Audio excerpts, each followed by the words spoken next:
Yes. Actually, yun din sana yung sasabihin ko na if ang case is nawawala yung mauunang term, then given naman yung susunod na term, pwede mo naman i-subtract or i-add na lang yung common difference para makuha mo yung mauunang term dun sa given terms.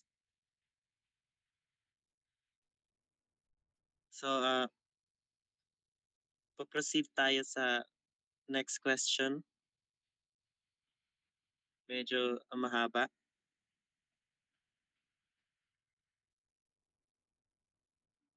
So, medyo maliit yung question sa babasahin ko. Uh, calculate the value of the 11th term and find the sum of the first 11 terms. So, sa question na to guys is, hahanapin muna natin yung value ng 11th term, then isa-sum natin siya. So, may choices tayo dito. Mamaya ika-cancel out natin if uh, hindi tugma sa computation natin. So, first, hanapin muna natin ulit yung nth term. Gagamitin natin yung general formula which is, wait lang, which is, uy, wait lang guys, nagkaka-technical problems lang.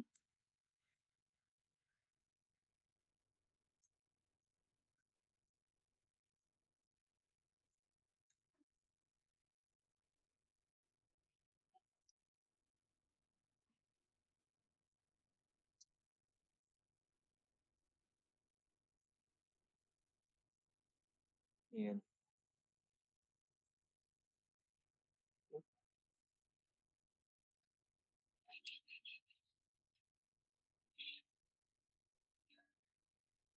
Okay. Ayaw. Wait lang. Ayaw magsulat ng ano natin. Continue na. Dito na tayo mag-solve sa taas. So,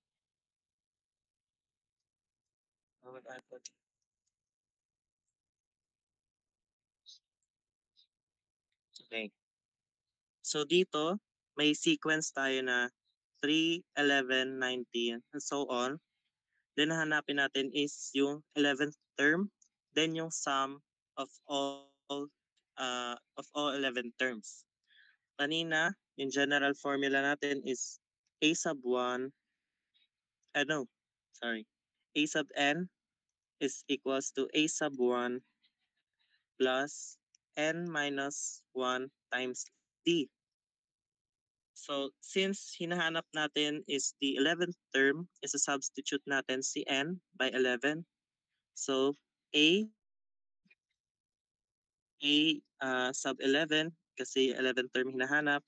Then, kunin natin yung first term, is 3 plus n minus 1, si n magiging 11, minus 1 times the common difference. So, 11 plus minus 3 is 8. So, compute natin dito. 3 plus 11 minus 1 is 10 times 8. Then 10 times 8 is 80 plus 3 equals 83. So, meaning, yung 11th term natin is C83. Sulat na siya dito. 11th term natin is C83.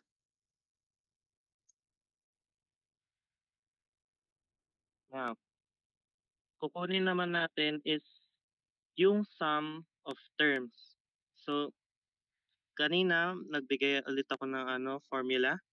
So, formula natin pag one ng sum of terms is S sub n or sum of terms equals A sub 1 plus A sub n over 2 times n times the number of terms.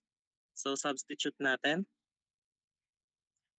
sum of, since ang last term natin is 83, which is the 11th term, sum of 11 terms is equals to a sub 1, which is 3, plus last term, si 83,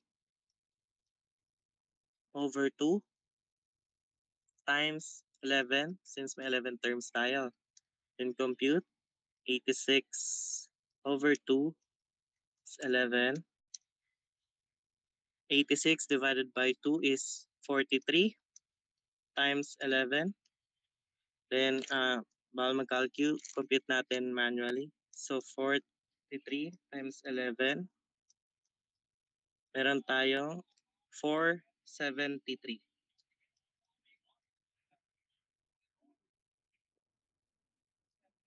473.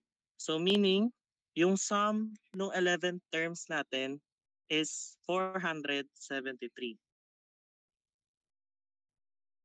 Sum of 11 terms equals to 473. So, sa choices, dapat yung A sub 11 natin is 83. Then, the sum of 11 terms natin is 473, which is the letter B. Yes, correct. Letter B.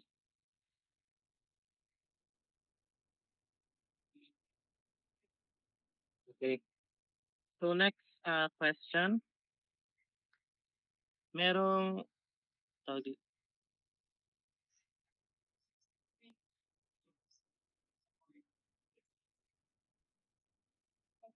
wait lang daw.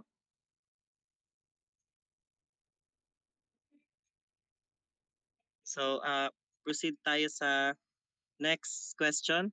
So, may encounter tayong gantong question for sure sa exam. Uh, Calculate the sum of all even numbers from 2 to 100.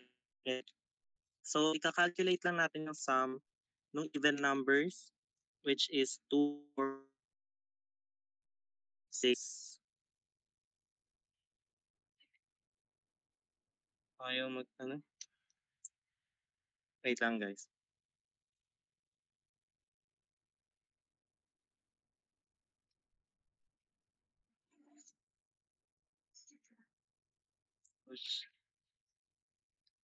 So, kanina, yung given problem is sum of all even numbers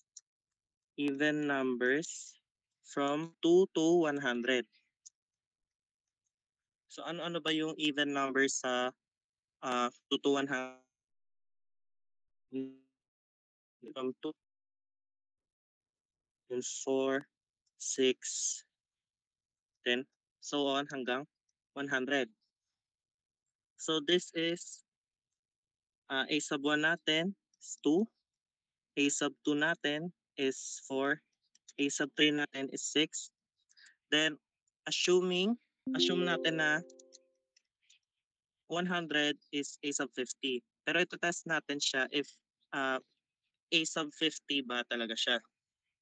So, gagamitin ulit natin yung general formula, which is A sub n equals A sub 1 plus n minus 1 times t. So, since hindi natin hinahanap yung value ng nth term, hinahanap natin yung nth term ng isang so, hinahanap kung anong term si 100. So, 100 equals A sub 1 natin is 2 plus n minus 1 times 4 minus 2, which is 2 yung common difference natin. Now, para malalaman natin if uh, anong nth term si 100, dapat ma-isolate natin si n sa place niya. So sa case na to, 100, para maiwan lang si n dito sa side na to, Minus tayo ng 2 dito. So, magiging 98 equals n minus 1 times 2. Now, may kasama pa rin si n. So, next naman natin tatanggalin ito, si 2. So, since yung operation dito is multiplication, ang opposite ng multiplication is a division.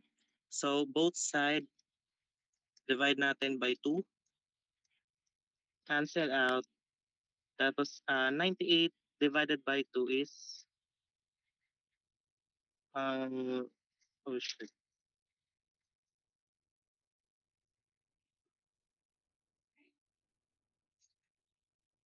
Wait lang guys.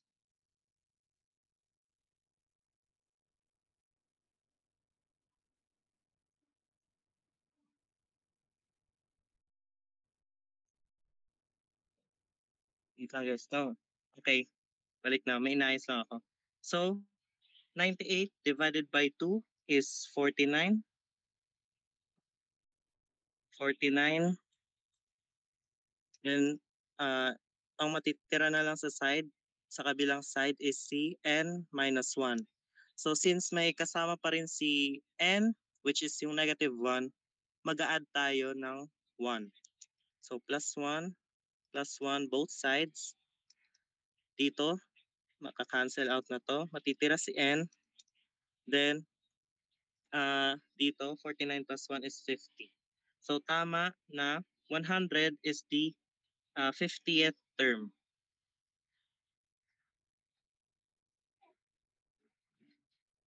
Remove natin. So ngayon na na-confirm na natin si 100 ay 40th, ang 50th term natin, pwede na natin siya i-substitute sa formula ng sum of terms. So since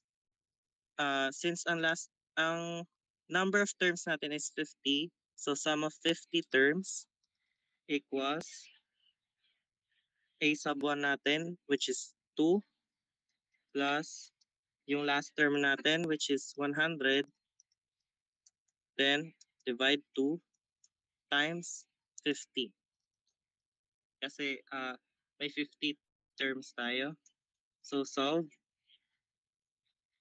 2 plus 100, 102. Divide 2 times 102, 2 is 51 times 50. I-manual solve natin siya. So 51 times 50 is 2,550. Wait, check ko lang if correct uh, yung computation ko. Tama. So 51 times 50 is 2,550. So the sum of all 50 terms ay 2,000. Sum of all 50 even numbers na from 2 to 100 is 2,550. Thumbs up if na-gets. If may questions, pa-chat na lang sa chat.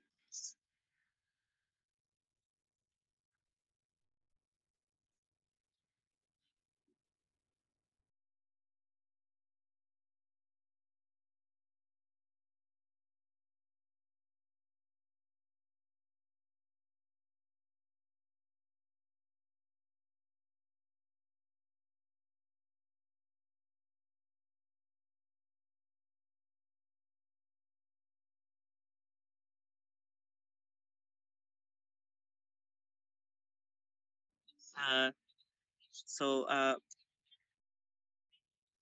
meron tayong last question for this topic. Paano naman ang sum of all odd integers from 20 to 76?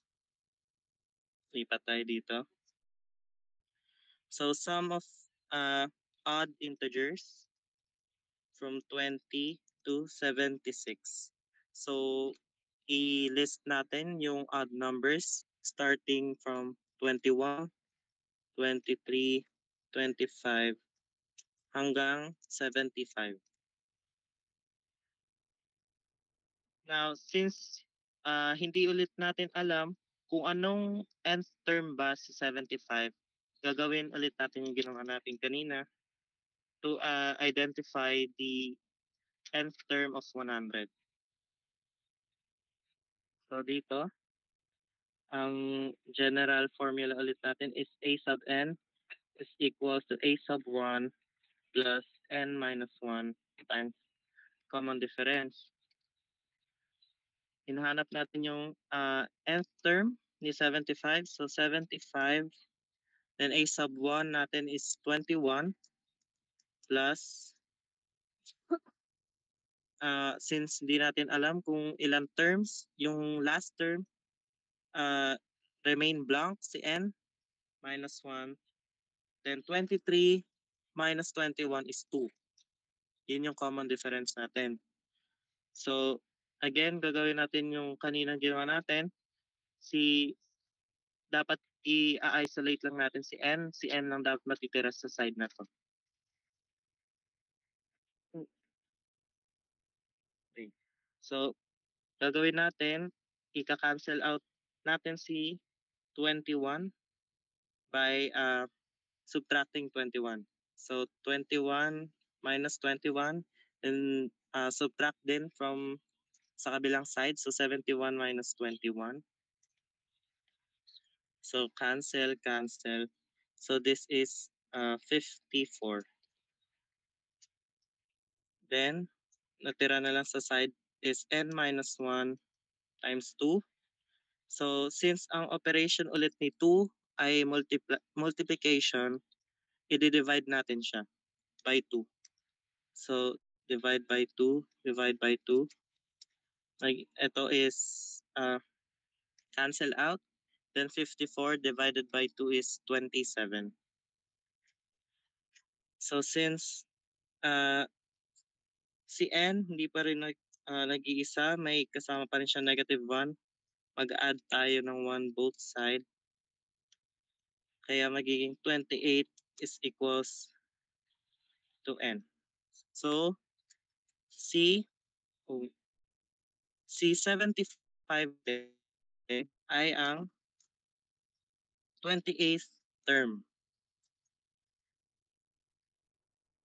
Bali meron tayo, sa sequence na to, meron tayong 28 terms. Ang hinahanap natin is yung sum ng terms na to. So, yung formula ulit natin sa sum of terms. Sum of all terms equals, sum of terms equals a sub 1 plus a sub n divided by 2 times n. Substitute s, meron tayong terms. So, sum of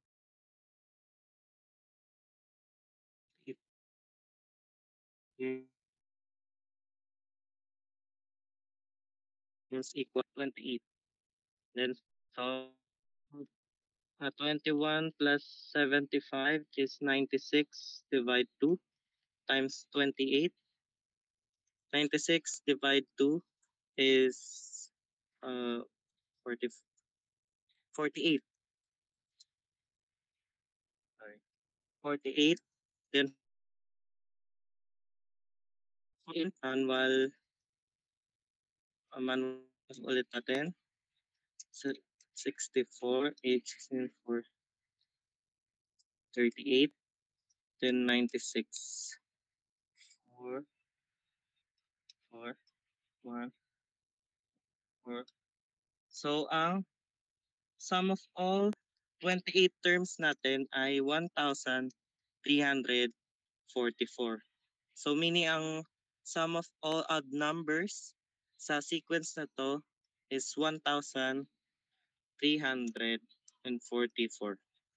Thumbs up if nakakasabay. May clarifications ba?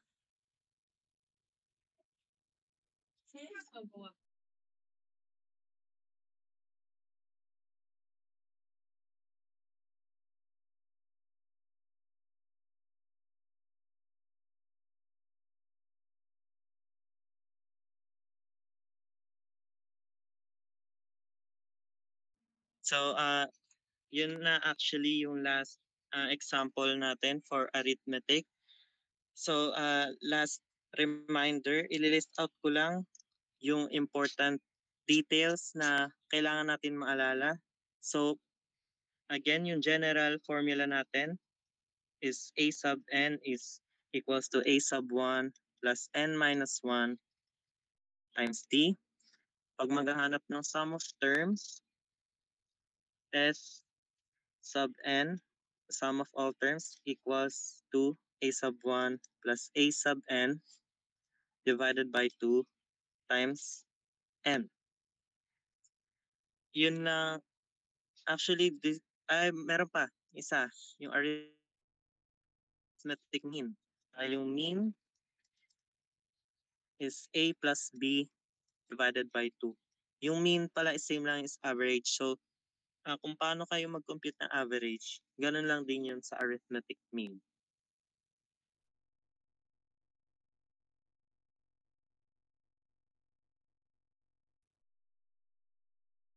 So, yun lang guys for arithmetic sequence. If may confusion, lumapit sa akin through private message na lang or sa GC. And yun, thank you so much. Sana may natutunan kayo. Thank you. Thank you, Alexis.